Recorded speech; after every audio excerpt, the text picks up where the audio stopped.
ಎಲ್ಲರಿಗೂ ನಮಸ್ಕಾರಗಳು. ಅಂಬೇಡ್ಕರ್ ಅವರ ಪ್ರಬಂಧ, ಅಂಬೇಡ್ಕರ್ ಅವರ ಜಯಂತಿ ನಿಮಿತ್ತ ಒಂದು ಚಿಕ್ಕ ಪ್ರಬಂಧ ಅಥವಾ ಭಾಷಣದ ಮೂಲಕ ಕೂಡ ನಾವು ಹೇಳ್ಬೋದು. ಈ ಪ್ರಬಂಧ ಭಾಷಣ ಇಷ್ಟ ಆಗಿದ್ದಲ್ಲಿ ವಿಡಿಯೋಕ್ಕೆ ಒಂದು ಲೈಕ್ ಮಾಡಿ, ಶೇರ್ ಮಾಡಿ, ಸಬ್ಸ್ಕ್ರೈಬ್ ಮಾಡಿ. ಡಾಕ್ಟರ್ BR ಅಂಬೇಡ್ಕರ್ ಅವರು ಹೇಳಿರುವಂಥ ಅದ್ಭುತ ಮಾತು ಅಂದರೆ, ಬದುಕಿದರೆ ಹುಲಿ ಸಿಂಹಗಳಂತೆ ಬದುಕಿ, ಏಕೆಂದರೆ ಬಲಿ ಕೊಡುವುದು ಕುರಿ ಕೋಳಿಗಳನ್ನೇ ಹೊರತು ಹುಲಿ ಸಿಂಹಗಳನ್ನಲ್ಲ. ಬದುಕಿದರೆ ಹುಲಿ ಸಿಂಹಗಳಂತೆ ಬದುಕಿ, ಏಕೆಂದರೆ ಬಲಿ ಕೊಡುವುದು ಕುರಿ ಕೋಳಿಗಳನ್ನೇ ಹೊರತು ಹುಲಿ ಸಿಂಹಗಳನ್ನಲ್ಲ. ವೇದಿಕೆ ಮೇಲೆ ಆಸೀನರಾಗಿರುವ ಅಧ್ಯಕ್ಷರೇ, ಅತಿಥಿಗಳೇ ಹಾಗೂ ಮುಖ್ಯೋಪಾಧ್ಯಾಯರೇ ಹಾಗೂ ನನ್ನ ಪ್ರೀತಿಯ ಮುದ್ದು ಮಕ್ಕಳೇ, ಎಲ್ಲರಿಗೂ ಅಂಬೇಡ್ಕರ್ ಜಯಂತಿಯ ಶುಭಾಶಯಗಳು. ವೇದಿಕೆ ಮೇಲೆ ಆಸೀನರಾಗಿರುವ ಅಧ್ಯಕ್ಷರೇ, ಅತಿಥಿಗಳೇ ಹಾಗೂ ಮುಖ್ಯೋಪಾಧ್ಯಾಯರೇ ಹಾಗೂ ನನ್ನ ಪ್ರೀತಿಯ ಮುದ್ದು ಮಕ್ಕಳೇ, ಎಲ್ಲರಿಗೂ ಅಂಬೇಡ್ಕರ್ ಜಯಂತಿಯ ಶುಭಾಶಯಗಳು. ಡಾಕ್ಟರ್ BR ಅಂಬೇಡ್ಕರ್ ಅವರು 14 ಏಪ್ರಿಲ್ 1891 ಮಧ್ಯಪ್ರದೇಶದ ಮಾವೋ ಎಂಬ ಮಿಲಿಟರಿ ಕ್ಯಾಂಪ್ನಲ್ಲಿ ಹುಟ್ಟಿದರು. ಡಾಕ್ಟರ್ BR ಅಂಬೇಡ್ಕರ್ ಅವರು 14 ಏಪ್ರಿಲ್ 1891 ಮಧ್ಯಪ್ರದೇಶದ ಮಾವೋ ಎಂಬ ಮಿಲಿಟರಿ ಕ್ಯಾಂಪ್ನಲ್ಲಿ ಹುಟ್ಟಿದರು.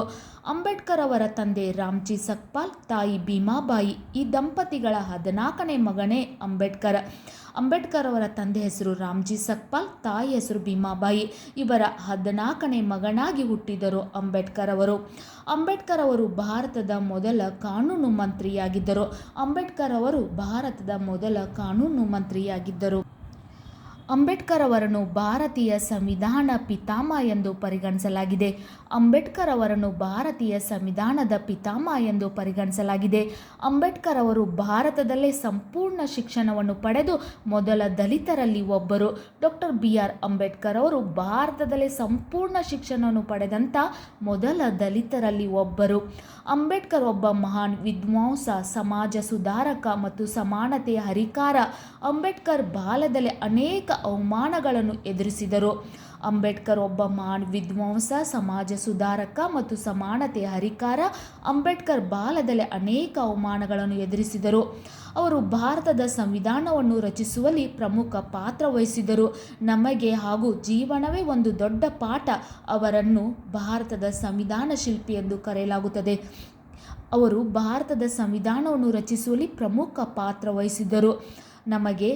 ನಮಗೆ ಅವರ ಜೀವನವೇ ಒಂದು ದೊಡ್ಡ ಪಾಠ. ಇದರರ್ಥ ಇಷ್ಟೇ, ಡಾಕ್ಟರ್ BR ಅಂಬೇಡ್ಕರ್ ಅವರು ಹೇಗೆ ಹುಟ್ಟಿದರು, ಹೇಗೆ ಬೆಳೆದರು, ಹೇಗೆ ಅವಮಾನಗಳನ್ನು ಎದುರಿಸಿ ಒಬ್ಬ ದೊಡ್ಡ ವ್ಯಕ್ತಿಯಾಗಿ ಬೆಳೆದರು ಎಂಬುದೇ ನಮಗೆ ಜೀವನದಲ್ಲಿ ಅವರದೇ ಒಂದು ದೊಡ್ಡ ಪಾಠವನ್ನು ನಮ್ಮ ಜೀವನದಲ್ಲಿ ಅಳವಡಿಸಿಕೊಂಡಾಗ ನಮ್ಮ ಕಷ್ಟ ಯಾವುದೂ ಅಲ್ಲ. ಡಾಕ್ಟರ್ BR ಅಂಬೇಡ್ಕರ್ ಅವರು ಅನುಭವಿಸಿರುವಂಥ ಅವಮಾನಗಳು, ಕಷ್ಟಗಳನ್ನು ದಾಟಿ ಒಂದು ಎತ್ತರಕ್ಕೆ ಬೆಳೆದಂಥ ಮಹಾನ್ ವ್ಯಕ್ತಿ ಎಂದು ಹೇಳ್ಬೋದು. ಅವರನ್ನು ಭಾರತದ ಸಂವಿಧಾನ ಶಿಲ್ಪಿ ಎಂದು ಕರೆಯಲಾಗುತ್ತದೆ.